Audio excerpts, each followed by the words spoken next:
Assalamualaikum warahmatullahi wabarakatuh. Inilah video lanjutan Alkana part kedua.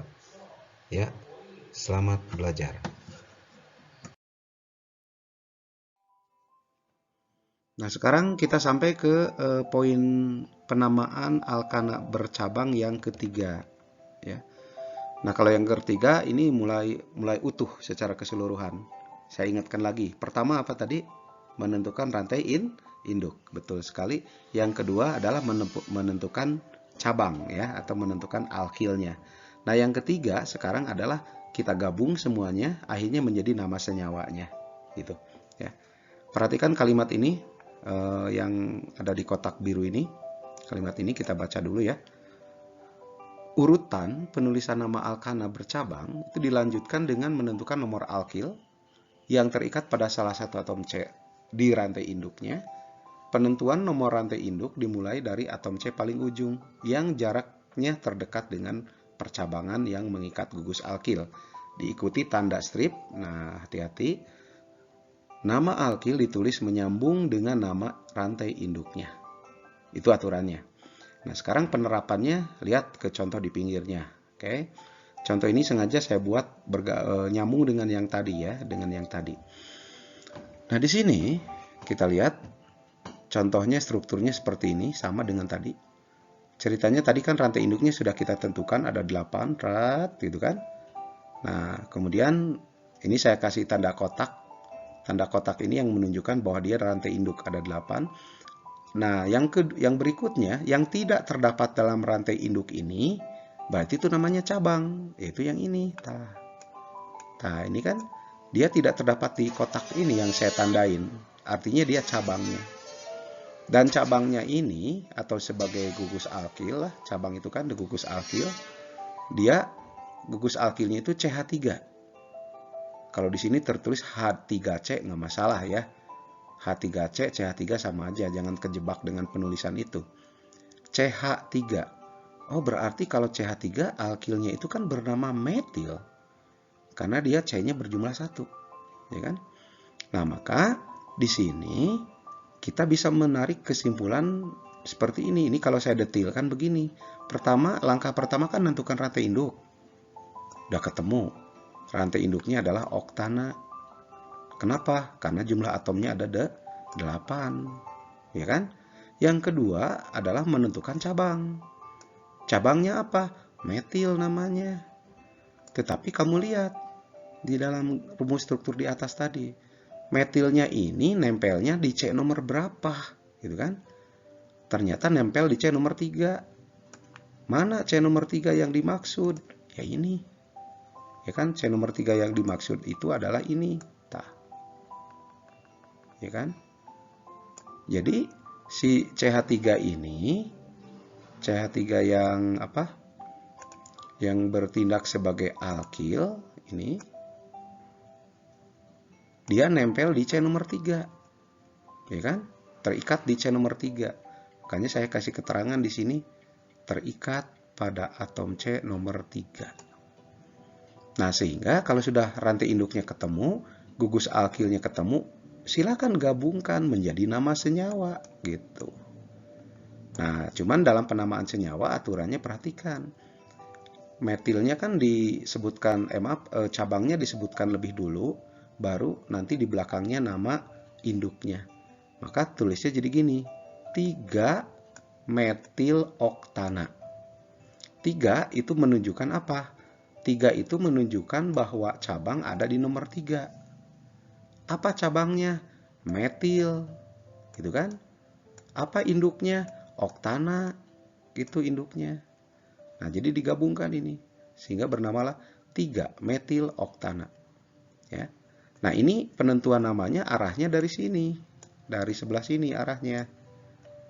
Bukan dari arah sini. Kenapa? Karena kalau dari arah sini, dari arah sini, alkilnya itu atau cabangnya itu nempelnya di C nomor berapa? Coba hitung. Kita lihat ya, 1, 2, 3, 4, 5, 6. Berarti alkilnya di nomor 6. Sementara di aturan bahwa alkil harus memiliki nomor yang sangat kecil atau rendah. Sehingga kalau dia dari arah sini C-nya di nomor 3, kalau dari arah sini C-nya nomor 7, nomor 6. 3 dengan 6, kecilan 3, maka yang arah sini tidak dipakai. Gitu. Kita pakai dari arah yang sebelah sini. Ya kan? Nah, begitu cara penamaannya ya. Oke. Ya, sampailah kita ke penamaan senyawa alkana yang berikutnya. Dan perhatikan di sini, untuk penamaan senyawa alkana di sini adalah terdapatnya dua jenis gugus alkil yang berbeda. Ya, maka kalau untuk hal tersebut, nama-nama alkilnya harus disusun sesuaikan abjad atau dalam alfabetisnya, ya kan? Tapi nanti untuk masalah penomoran, ya, alkilnya diberi nomor pakai koma, misalnya kalau ada dua dalam nomor atom C yang sama, kalau terpisah berarti pakai tanda strip, ya. Nah, seperti itu. Nah, sekarang perhatikan di sini ada rumus bangun yang sudah rumus struktur yang sudah saya berikan seperti itu, masih sama seperti yang di slide sebelumnya. Rumus strukturnya kan sudah tahu bahwa di sini rantai induknya adalah 8, ya kan? Berarti oktana, itu kan bisa Anda lihat di sana ada 8, tetapi di sana perhatikan ada alkil atau cabang yang terletak di nomor 3 dan di nomor 4, ya. Beda gitu kan? Yang di nomor 3 ada alkil dalam nama metil, ya kan? Gugus metil. Dan yang di nomor 4 ada namanya etil gitu, ya. Nah, kemudian kalau kita perhatikan dari sisi alfabetis, ya kan, metil kan berawalan M, sementara etil kan berawalan E. Nah, maka urutan di dalam alfabet E itu kan lebih dulu dibandingkan M. Maka di dalam menuliskan nama senyawa alkananya yang harus ditulis lebih duluan adalah yang etil, karena alfabetis ya. Nah, maka perhatikan di situ saya tuliskan di bawahnya, rantai induknya adalah oktana. Alasannya kenapa? Karena ada 8 atom karbon yang merupakan rantai terpanjang sebagai rantai induk, ingat ya. Kedua, di situ ada gugus alkil dua jenis yang berbeda. Pertama, ada alkil berupa metil yang terdapat di C nomor 3 dan ada etil yang terikat di C nomor 4. Maka hal tersebut tinggal kita simpulkan, nama senyawa alkana tersebut adalah menjadi 4 etil 3 metil oktana. Ya kan? Seperti itu ya. Nah, berarti di sini kalian perhatikan ya, kalian perhatikan di sini. Nah, ini etil ditulis lebih dulu dibandingkan metil, ya kan? Alasan karena alfabetis ya. Di mana etil di sini kan dia huruf awalnya itu adalah E, ya kan? Sementara metil dia huruf awalnya adalah M. Nah, makanya dituliskan seperti itu, ya. Dan jangan lupa tanda strip itu jangan diabaikan, ya. Jadi kadang-kadang menuliskan sembarangan itu nggak boleh di sini. Jadi aturannya jelas, ya kan? Ada yang pakai strip, ada yang pakai koma. Nah, kalian harus lebih jeli menempatkan hal-hal tersebut. Sekecil apapun jangan dilewatkan, ya. Nanti di video-video selanjutnya saya akan membahas khusus tentang penamaan alkana secara tuntas seperti latihan soal ya. Oke, itu aja dulu untuk slide ini, mudah-mudahan bisa dipahami ya.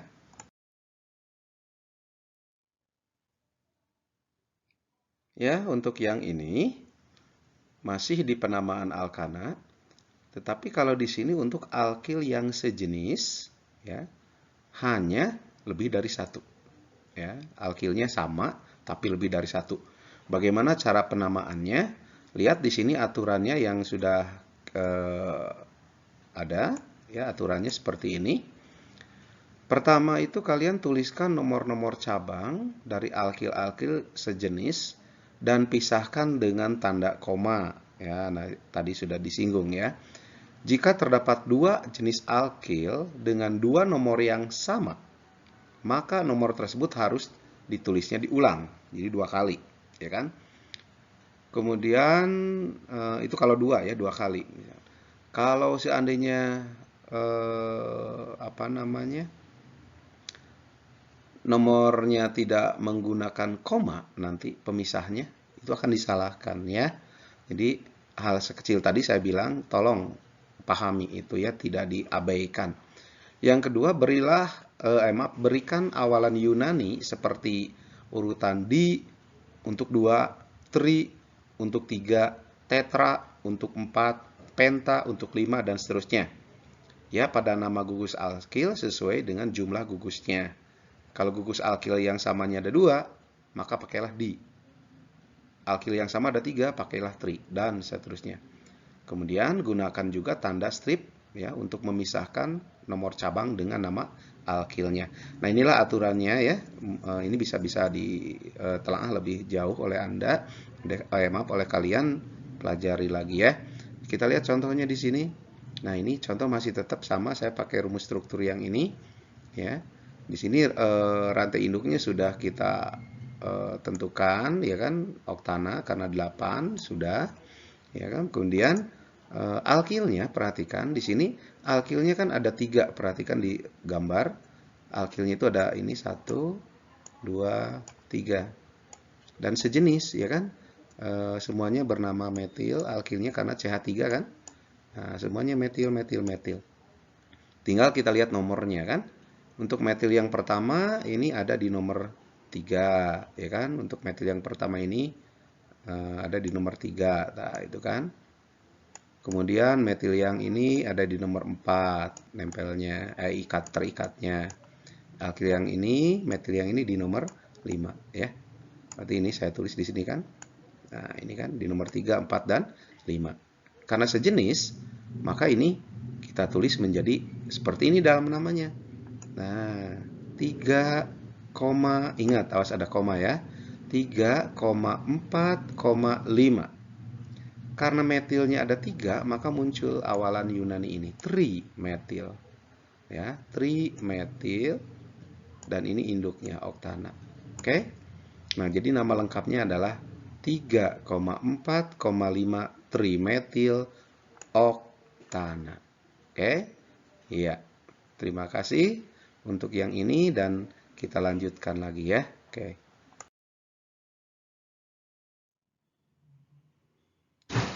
Ya, kembali kita lihat contoh soal berikutnya untuk penamaan alkana ya. Masih dalam rumus struktur yang sama dulu saya gunakan ya.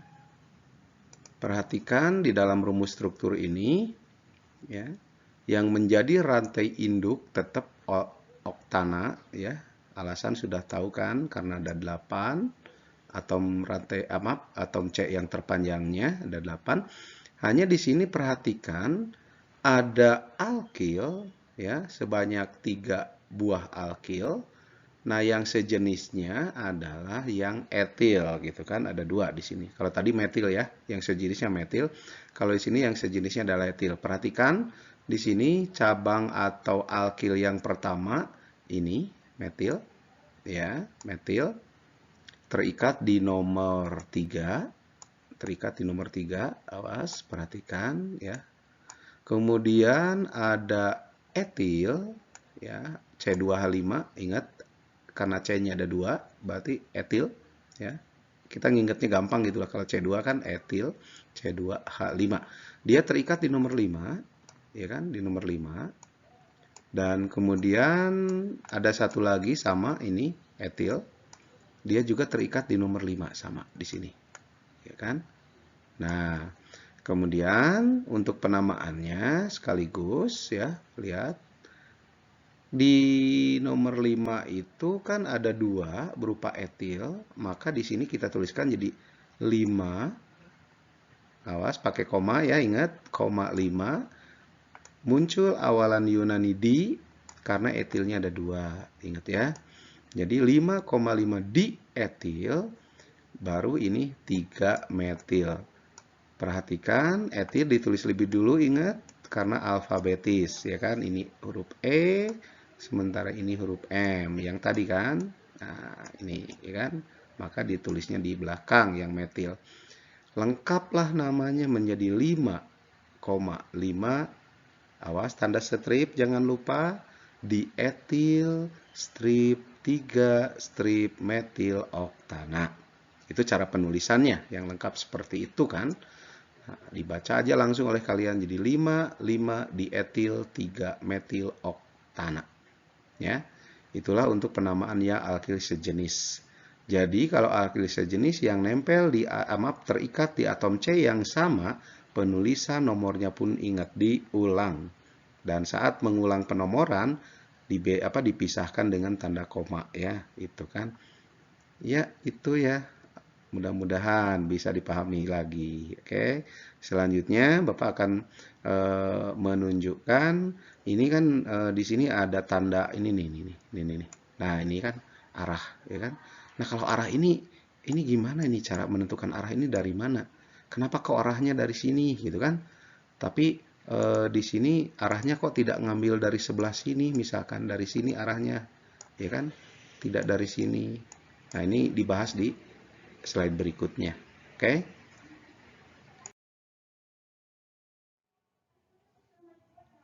Ya, sampai pada penamaan senyawa alkana untuk yang bercabang berikutnya. Kita perhatikan untuk masalah tata caranya seperti yang ada di sini. Untuk penomoran rantai karbon yang mengandung banyak cabang, aturannya adalah sebagai berikut. Ya. 1. Jika terdapat beberapa pilihan rantai induk, pilihlah rantai yang mengandung banyak cabang. Paling banyak cabang. Kemudian aturan yang kedua, untuk gugus alkil dengan jumlah atom C lebih banyak diberi nomor yang lebih kecil. Ingat, itu aturannya. Sekarang kita perhatikan ke sini. Ya, ke rumus struktur yang ada di bawahnya ya. Di sini kalau kita perhatikan dalam rumus struktur ini ada rantai induk yang berjumlah 6. Ya, ini berarti sebagai analisis awal kita menentukan rantai induk ya, yang seperti yang sebelum-sebelumnya. Berarti kita sudah punya nama rantai induk adalah heksana. Ya, kita kena 6. Kemudian di sini ada cabang atau alkil yang terikat pada rantai induk tersebut, yaitu 2 jenis. Yang pertama adalah ini dan ini yang kedua. Ya. Yang pertama sebagai etil dan kedua adalah metil. Nah, sekarang kita perhatikan kalau etil itu kan jumlah C-nya ada 2, ya kan? Jumlah C-nya ada 2. Yaitu ini sama ini. Ya, maaf, ini saya tandain. Itu yang ini sama yang ini. Nah, sementara untuk yang metil jumlah C-nya hanya 1 kan ini. Artinya apa? Etil itu memiliki jumlah atom C lebih banyak dibandingkan metil. Maka sesuai aturan tadi bahwa kalau gugus alkil yang jumlah atom C-nya lebih banyak itu harus memiliki nomor lebih kecil, gitu kan? Nah, sekarang di dalam rantai induk yang 6 ini kalian sebetulnya bisa menentukan arah penomoran itu apakah dari sebelah sini ataukah dari sebelah sini, gitu kan? Nah, kalau seandainya dari sebelah sini berarti kita dari arah sini ya. Kalau dari arah sini berarti etil itu ada di nomor 3. Ini kan? Ada di nomor 3. Tetapi kalau ngambil dari arah sebelah sini, etil itu kalau dihitung ada di nomor 4. Perhatikan. Ini saya hitung ulang ya dari arah sini nih. Dari arah kanan dari kita. Ini berarti dianggap C nomor 1, ini nomor 2, ini nomor 3, ini nomor 4 berarti. Nah, sementara di aturan bahwa kalau yang jumlah atom C-nya lebih banyak, itu harus memiliki nomor yang kecil kan ini. Berarti tadi kita lihat dari arah sebelah kiri nomor 3, ya kan yang ini. Sementara dari arah kanan ini nomor 4. Berarti yang lebih kecil adalah nomor 3. Oleh karena itu, arah penomoran diambil dari sebelah kiri dari kita ya. Berarti yang dari arah sebelah sini tidak dipakai. Jadi yang dipakainya dari arah sini. Gitu, ya kan? Nah, terus kita perhatikan gugus-gugusnya itu sebagai cabang itu adalah metil ada di nomor 4 ya. Berarti perhatikan etil ada di nomor 3. Nah, maka sesuai aturan sebelumnya bahwa antara metil dengan etil di situ secara alfabet etil lebih dulu ya karena huruf E, metil di belakangnya. Maka di dalam penamaan senyawanya tertulislah seperti ini. 3 etil, 4 metil heksana, ya kan? Jadilah nama senyawa yang lengkap seperti ini. Gitu, ya. Nah, itulah aturan penamaan di dalam senyawa alkana yang sudah kita bahas. Saya ulas kembali dalam bentuk kesimpulan bahwa penamaan senyawa alkana itu kan terbagi menjadi 2 sebetulnya ya. Yang pertama penamaan alkana untuk yang rantainya lurus ya. Kalau rantainya lurus, ingat bahwa di sana ada penamaan yang menggunakan awalan N kecil, yaitu normal, tetapi catatan untuk atom karbon yang jumlah C-nya 4 ke atas. Sementara yang di bawah 4 nggak perlu pakai N, gitu ya. Kemudian yang berikutnya adalah penamaan senyawa alkana untuk yang bercabang, dan itu variasinya banyak kayak tadi ya, bisa kita lihat sendiri. Oke. Terima kasih, itulah yang bisa saya sampaikan di penamaan alkana ini, dan video selanjutnya saya akan bahas mengenai contoh-contoh untuk penamaan senyawa alkana dalam bentuk rumus-rumus rumus struktur, dan kita kasih nama ya.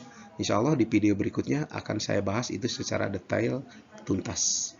Terima kasih atas perhatiannya. Apabila perlu di-share ke teman-teman ya, dan untuk kalian yang baru menemukan channel ini jangan lupa di-subscribe ya, supaya nanti Anda dapat notifikasi terus dari video-video pembelajaran kimia dari saya. Terima kasih, jangan lupa loncengnya pun ya ditekan supaya notifikasi terbarunya selalu Anda dapatkan. Akhir kata untuk video kali ini saya ucapkan terima kasih atas perhatiannya dan selamat belajar dan teruslah belajar. Wassalamualaikum warahmatullahi wabarakatuh.